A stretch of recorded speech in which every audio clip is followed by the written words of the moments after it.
તો finally guys કેમ છો? મજામાં? અમારા ન્યૂ બ્લોગમાં સ્વાગત છે. તમે ક્યાંથી છો, ક્યાંથી નથી, કોમેન્ટ કરજો ખાસ. અને આપણે આજે આવી ગયા છીએ બ્લોગ બનાવવા, કારણ કે આ જગ્યા આપણને બહુ સરસ લાગે છે ગાઈસ. જોઈ શકો છો ધરતીકંપ ભલે ખેતરે ખેતર છે. જોઈ લો સિવાય આપણા પાસે બાપ દાદાએ ખેતર રવા દીધું હોય તો વાવી ના 100% સાચું કે ખોટું?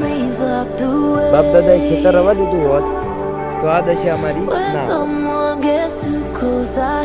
ગાઈસ. ખાસ કરીને મને છે ને આગળ વધે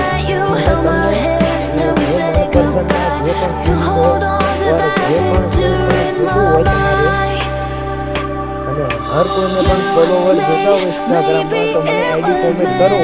અને જો ફોલોવર તમને ના મળે તો આખી આઈડી મારી અને જે ફોલોવર તમે કર્યો છે, જેને કર્યો છે એ પાછો લઈ તો ઇન્સ્ટાગ્રામમાં તમે ખાસ કરીને ફોલોવર ના વધારી દેજો. એક ખાલી 10 સેકન્ડમાં તમારા ફોલોવર આવી જશે.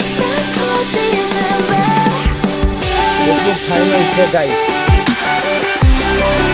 10 સેકન્ડમાં તમારા ફોલોવર આવી જશે. એના માટે કહું છું કે ખાસ કરીને તમે તમારી ઇન્સ્ટાગ્રામ આઈડી મારા કોમેન્ટમાં લખો અને મારા કોમેન્ટમાં નાખો. અને તમને જો શેર આપતું હોય તો એકદમ અજાણીને જુઓ.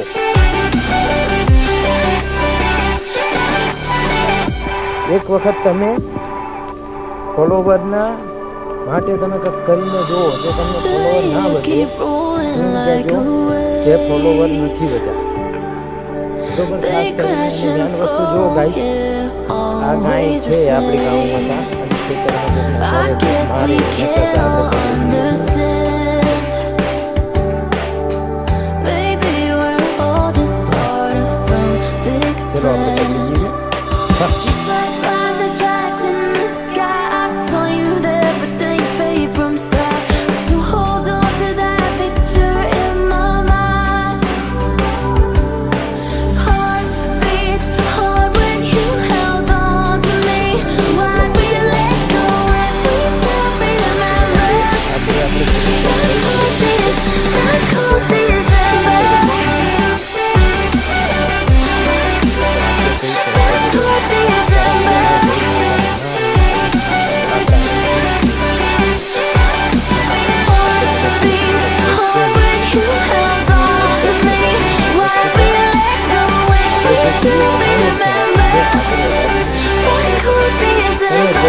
આગળ વધારો.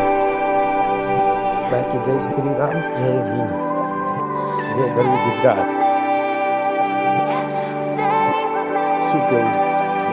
100% સાચું છે ને? સાચું હોય તો જ સાચું કહેવાનું, બાકી ખોટું જ કહેવાનું. જય શ્રી રામ, જય શ્રી રામ, જય શ્રી રામ. ચલો આજનો બ્લોગ અહીંથી કેન્સલ કરીએ અને આગળના બ્લોગ માટે હાજરમાં રહેજો.